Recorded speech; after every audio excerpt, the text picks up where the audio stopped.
Rich with Bids, the art of bidding property preservation made easy. Did you just start your brand new property preservation company and do you want to turn this into this? I'm on a new level. I'm on a new level.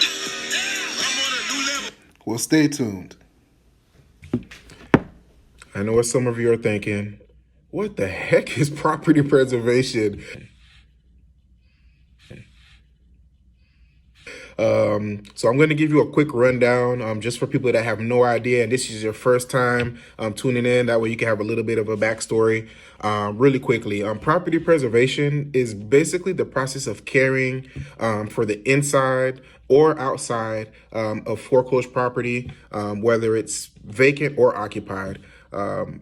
Basically, property preservation businesses work with banks, asset management companies to provide services such as repairs, inspections, insurance claim management, and maintenance. We do a lot of trash outs. So overall handyman, contractor, whatever you want to call it. Now that we all know what a property preservation company is, I wanted to kind of get into a topic again that is really important, which is bidding. Bidding is going to be one of the most important parts of your business because this is what's going to separate you from either being very successful or being a failure. And just to be very open and frank, I have had a lot of ups and downs when it comes to learning how to effectively bid, per se. You underbid. Obviously, you don't make enough money. If you overbid, you won't get the job. So it's a double-edged sword, and it's taken me a long time to master this art. But just to give you some perspective on foreclosures and the amount of work that's out there, just based on a statistic from the Mortgage Bankers Association, 250,000 properties will go into foreclosure. Some of you may find this statistic to be pretty alarming. And I'm not saying it to make anyone feel sad, but unfortunately, it's a sad truth. As long as there has been the mortgage, there has been a foreclosure. And the more foreclosures that they are, the more that our business strives. So with that being said, so there are 3 things that I've come up with that I've been able to break bids down into that I feel that if you consistently do these things, you will find that you will have a much better return and much more greater approval rate when it comes to your bid. I like to call it APP for short. APP. Amount, proof, price. The first thing that we all need to understand is amount. The amount of debris or to be trashed out. And the most easiest way that I've come up with, scientific proven method, I think Aristotle thought of this, probably not, is to understand what a cubic yard is. Now, 1 cubic yard is equivalent to the size of a top loading washing machine.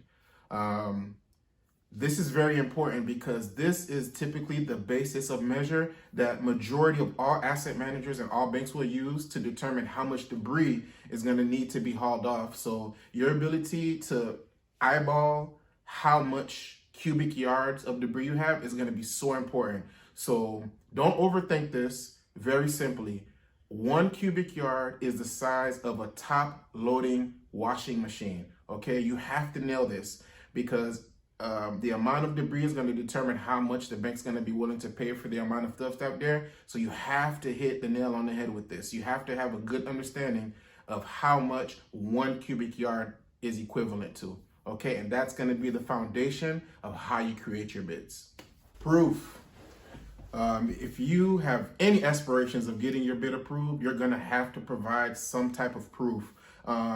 Majority of your clients are going to be in a different state or in a completely different location from where you're working. So your ability to provide good and accurate photos is going to be so important. Okay, so take lots of photos. And also just a quick warning. Again, I've been doing this for a long time, and taking photos is my favorite part because this is where you get an opportunity to wow your client. You're able to paint a full picture of the property without them being there. So, whether or not if the debris is just regular household goods, or maybe it's paint, maybe it's something hazardous. animal feces, dead animals. I've seen all types of crazy things. So I'm gonna be honest with you and tell you, just be prepared for anything. Make sure that when you take your photos, you paint a full picture of what's going on so that there's no doubt about the condition of that asset, if that makes sense. Again, don't overthink this. You wanna paint a clear picture with your photos. Photos to paint a picture. Is that right? No. Photos to paint a picture. Got it? Good. Propertypreservation.us states, as soon as you arrive on property, start taking photos. You're going to need to document everything for the purposes of your estimation and to provide later evidence of your work you have completed. Very important. All right, the last subject, pricing. Quick story.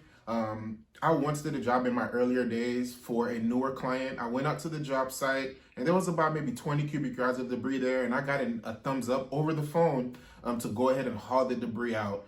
Long story short, I ended up not being paid in full for that job. Rookie mistake, and I'll never do it again. And I'm going to tell you, make sure you always know how much you're going to get paid for a job before you do it. I'm old school, so I like to see things in black and white, written on a paper, bid approval. So one thing I could tell you, make sure you do your due diligence when it comes to knowing how you're paid and who is paying you. Okay. So as far as pricing goes, pricing can vary from state to state, county to county, and company to company. So be familiar with your local area's pricing. If the client that you're working for has a price sheet, use that to your advantage. Use that to help build your pricing. As your bids don't get approved, you'll probably get a lot better, I promise you, because I know that I did. So following these 3 easy steps will put you on the fast track to seeing more bid approvals. So make sure you're ready for a quick turnaround times, and usually due dates of about a few days. Across the industry, this is relatively common. However, always check the due date that is written on the work order. Finding that sweet spot requires you to follow the APP strategy to get the work orders completed on time, okay? Get the work orders completed on time or you won't get any more approvals because you have a bad report. So make sure you get your jobs done on time, okay, guys? Thank you for listening. Get back to work.